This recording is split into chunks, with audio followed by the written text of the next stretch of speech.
Je suis Alexandre de la Patelière, scénariste, auteur, et je travaille avec Mathieu depuis quelques années maintenant. Mathieu de la Porte, auteur, je travaille depuis quelques années avec Alexandre de la Patelière, ici présent.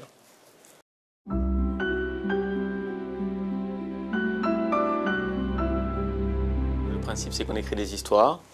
Donc après, que ce soit de la série, du long métrage, une pièce de théâtre, peu importe, c'est toujours le même principe, entre guillemets.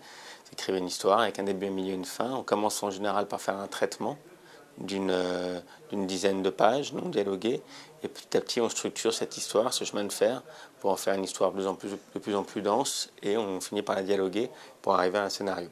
C'est-à-dire que très souvent, dans la narration romanesque, le narrateur et celui qui écrit est aussi le narrateur et il parle de l'intérieur. Et donc il décrit ses émotions, ce qu'il pense, ce qu'il regarde. Donc ce qui se rapproche le plus de ça dans l'écriture cinématographique, c'est la voix off. Mais c'est compliqué de tout écrire en voix off avec un épisode qui dit à chaque fois qu'il vit quelque chose, il le commente intérieurement. Ce qui est tout à fait courant dans l'écriture romanesque. Vous avez un personnage qui rencontre quelqu'un, il parle, et en même temps, entre le dialogue, il fait des commentaires sur ce qu'il ressent, ce qu'il pense, ce qu'on lui dit est vrai, pas vrai, que sais-je. C'est beaucoup plus compliqué de le faire dans l'écriture cinématographique, qui est une écriture beaucoup plus droite. Donc il faut faire ressentir dans les dialogues ce que essayer de faire ressentir.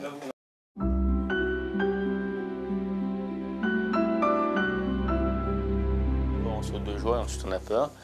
Au début, quand on nous a parlé du Petit Prince, on nous a dit qu'on était intéressé. En fait, Olivier Daguet de la succession Daguet Saint-Exupéry est venu nous rencontrer. On était en terrain, je dirais, favorable, puisqu'il connaissait notre travail, il avait vu ce qu'il y avait dans une série qu'on avait écrite. Et donc on a été tout de suite dans un rapport de confiance et dans un climat très bienveillant. Très bienveillant, je dirais. Mais malgré tout, donc on était très excités au début. On s'est dit, super, le Petit Prince, génial. Et puis donc on a ouvert le livre, on s'y est repenché. Et on l'a lu comme des gens qui allaient y travailler, et pas seulement comme un lecteur. Et là, c'est vrai qu'on a eu une sensation un peu de vertige, à la fois devant une œuvre incroyable, qui est le patrimoine mondial de la littérature, qui est un des livres les plus importants de l'histoire de la littérature. Donc là, tout d'un coup, on est un peu intimidé, et puis un livre très insaisissable. On est tous partis dans l'aventure en se disant, le seul cahier des charges qu'il y avait, c'était d'essayer de trouver un concept pour adapter Le Petit Prince en série d'animation pour les enfants, avec cette fameuse phrase de rendre Le Petit Prince aux enfants. C'est-à-dire qu'on avait envie de conserver un degré de complexité et de faire en même temps une série accessible.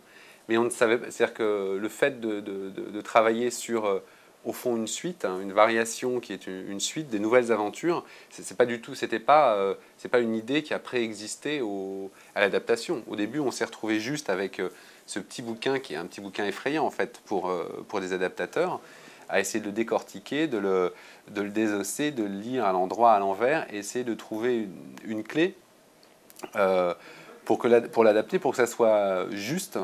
Et ce travail-là a été long et objectivement très compliqué. Très difficile, parce que c'est vrai que le personnage, ce qui est très compliqué spécifiquement pour Le Petit Prince, c'est que le personnage, c'est un livre qui est donc des années 40, donc on est plus d'un demi-siècle après son écriture, qui a eu un succès absolument phénoménal. Et donc le personnage est aujourd'hui, presque plus connu que le livre. C'est-à-dire que beaucoup plus de gens le connaissent que les simples lecteurs du livre. On savait qu'on n'était pas dans une fiction qui était avec un début, un milieu, une fin, qui pouvait recouper exactement la narration du livre. On savait qu'on devait trouver une idée qui est une dimension de sériel, qui donne des épisodes, qui est une progression. Donc, comme quand on est sur une série, à moins de faire quelque chose de très feuilletonnant, où on peut vraiment faire un début, un milieu, une fin sur une saison, il fallait qu'on trouve une idée qui fasse que ça pouvait rebondir à chaque fois. Et donc, quand on a commencé à dépioter le livre, on n'est pas parti avec une idée préconçue de se dire on va faire des voyages en planète en planète. On n'avait aucune idée. Les gens nous ont dit mais vous allez faire le Petit Prince sur Terre, le Petit Prince va revenir, est-ce que vous allez faire le Petit Prince à l'école, est-ce que vous allez faire. On a eu c'est-à-dire que ce qui est compliqué, c'est qu'aujourd'hui la série existe. on a presque l'impression que c'est logique, que c'était la continuité évidente. Mais au début, quand vous partez, le champ des possibles est infini. Donc on a imaginé des milliers de trucs. Et à chaque fois, on essaie de se dire, bon, quels sont les points importants du livre? Quels sont les 2-3 piliers fondamentaux de la narration? Et ce qui est très compliqué avec le livre, c'est que c'est à la fois un livre écrit et des dessins. Donc on pourrait se dire qu'au contraire, le personnage, par exemple, est assez défini. Et au fond, c'est la force ici de Saint-Ex, c'est que chacun y met son grain de sel, chacun voit le Petit Prince à sa porte. C'est qu'on nous dit, par exemple, là, le dessin le plus ressemblant du Petit Prince, Saint-Ex nous dit, le dessin le plus ressemblant du Petit Prince, c'est celui-là. Et là, on voit un Petit Prince habillé en prince avec une cape, qui n'est pas le Petit Prince qu'on voit habituellement dans l'imaginerie collective. Et donc, il n'est jamais 2 fois pareil, il n'y a jamais 2 dessins identiques. Un coup il a une écharpe, un coup il ne l'a pas, un coup il a les yeux, il a des yeux d'une couleur, d'un coup il ne les a pas. C'est-à-dire que le personnage en lui-même est multiple. Et c'est Oui. hyper intéressant de voir qu'au fond, on en a une vision assez chacun propre, unique. Et en fait, même dans le livre, il est pluriel. Sachant qu'aussi, ça nous a entraîné vers cette idée de série à la première personne, d'assumer le point de vue donc d'un enfant et du Petit Prince.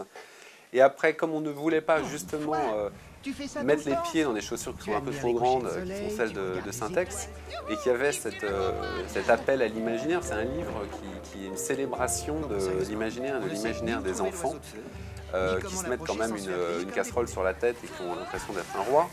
Donc on s'est dit, ça c'est quand même une invitation au voyage, et c'est une invitation à inventer d'autres choses. Donc à partir de ce moment-là, on s'est dit, on ne va pas changer de point de vue pour relire différemment les rencontres spécifiques du livre, mais du coup, on va partir vers donc cette variation, comme disait Mathieu, et s'autoriser justement à ouvrir l'univers, ouvrir des portes qui ne l'étaient pas forcément, et donner une vision. Voilà, une vision du personnage en fait. Parce qu'on peut se dire, si on va au bout de la logique de se dire le personnage, au fond tout d'un coup, le narrateur et l'aviateur, et au fond il raconte, c'est qu'au fond dans le livre on se dit, tout ce qu'il dit, c'est à travers son regard d'aviateur des années 40. C'est-à-dire quand le Petit Prince lui parle d'un roi sur une planète, au fond, qu'est-ce que visualise l'aviateur? Il visualise un roi assis avec une couronne sur un trône, comme pourrait les visualiser un homme des années 40 sur une planète nue. Ouais, c'est une synthèse.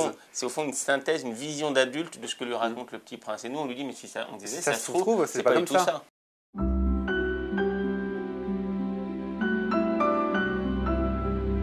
Très fiers de la série, et en même temps, on n'était pas tellement inquiets parce qu'on était... moi, je trouve qu'elle est magnifique, la série, elle est très cohérente. Donc on l'assume complètement. On le dit d'autant plus facilement qu'on n'est absolument pas responsable à 100% de voilà, tout. c'est-à-dire qu'on nous sommes les porte-parole on est la partie visible de l'iceberg. Nous, on a effectivement été à l'origine de l'adaptation littéraire. Maintenant, il y a un nombre d'auteurs. Il y a une dizaine d'auteurs, des directrices d'écriture, des directeurs de production. Enfin, il y a des réalisateurs.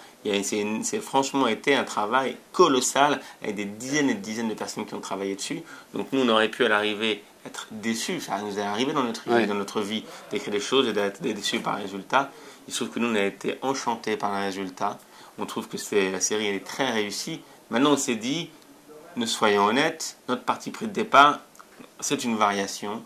On a tiré les fils. Certaines personnes ne vont peut-être pas se retrouver dans notre vision du Petit Prince. Donc on s'attendait complètement à ce que les gens nous disent, mais c'est pas ça. Mais on s'y attendait, on pensait que ça serait beaucoup plus important. Mais en fait, ce qui est amusant, c'est que nous, on trouve que c'est très bien reçu, la série, elle a été majoritairement très bien reçue, avec beaucoup de bienveillance par les gens. Parce que les gens ont perçu que, au fond, donc non, c'est bien.